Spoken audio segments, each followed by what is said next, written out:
ಇವತ್ತು ನೆಲಮಂಗಲ ತಾಲೂಕಿನ ಅದ್ದೂರಿಯಾಗಿ 517ನೇ ಜಯಂತ್ಯೋತ್ಸವ ಕೆಂಪೇಗೌಡರ ಜಯಂತ್ಯೋತ್ಸವನ ಅದ್ದೂರಿಯಾಗಿ ಒಕ್ಕಲಿಗರ ಸಮಾಜ ಮತ್ತೆ ಇತರೆ ಸಮಾಜ ಎಲ್ಲ ಸೇರ್ಕೊಂಡು ಅದ್ದೂರಿಯಾಗಿ ಪ್ರತಿ ವರ್ಷದಂತೆ ಈ ಸತಿ ಇನ್ನೂ ಅದ್ದೂರಿಯಾಗಿ ಆಚರಣೆ ಮಾಡ್ತಾ ಇದ್ದೀವಿ. ಅದರಿಂದ ಎಲ್ಲರಿಗೂ ಕೆಂಪೇಗೌಡ ಜಯಂತ್ಯೋತ್ಸವದ ಹಬ್ಬದ ಶುಭಾಶಯಗಳು ಎಲ್ಲರಿಗೂ. ಇವತ್ತು ಎಲ್ಲಾದ್ರೂ ಸುಮಾರು 3,000 ಜನ ಅವ್ರೆ, ಇನ್ನೂ ಮೆರವಣಿಗೆ ಹೊರಟಿಲ್ಲ. 10:30ವರೆಗೂ ರಾವೆಲ್ಲ ಇರೋ ದಿವಸ 10:30 ಆದ್ಮೇಲೆ ಸುಮಾರು ಒಂದು 5,000 ರಿಂದ 6,000 ಜನ ಸೇರೋಂತ ಮೂವ್ಮೆಂಟ್ ಇದೆ.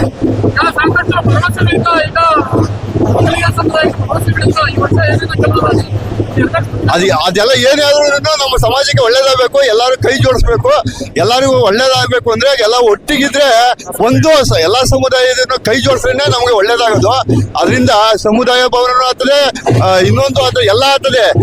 ಒಕ್ಕಲಿಗರ ಸಮಾಜ ಒಗ್ಗಟ್ಟಿಲ್ಲ ಯಾವುದೇ ಕಾರ್ಯಕ್ರಮ ಆಗಿಲ್ಲ. ಇನ್ಮೇಲೆ ಎಲ್ಲ ಒಂದೊಂದೇ ನಮ್ಮ ಸಮಾಜಕ್ಕೆ ಒಳ್ಳೇದಾಗ್ತದೆ ಅಂತ ಈ ಸಂದರ್ಭದಲ್ಲಿ ಹೇಳ್ತೀನಿ.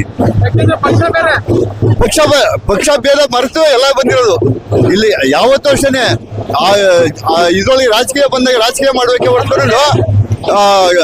ಇದು ಕೆಂಪೇಗೌಡ ಒಕ್ಕಲಿಗರ ಒಂದು ಇದು ಆಗಿರೋದ್ರೆ ಎಲ್ಲರೂ ಸೇರಿ ಮಾಡಿದ್ರೆ ಒಂದು ಹಬ್ಬದ ವಾತಾವರಣ ಇರ್ತದೆ. ಇಲ್ಲ ಅಂದ್ರೆ ಅದು ಇದಿರಲ್ಲ, ವಾತಾವರಣನೇ ಸರಿ ಇರೋದಿಲ್ಲ. ವಾಸು ಬಿನ್ಮಂಗಲ.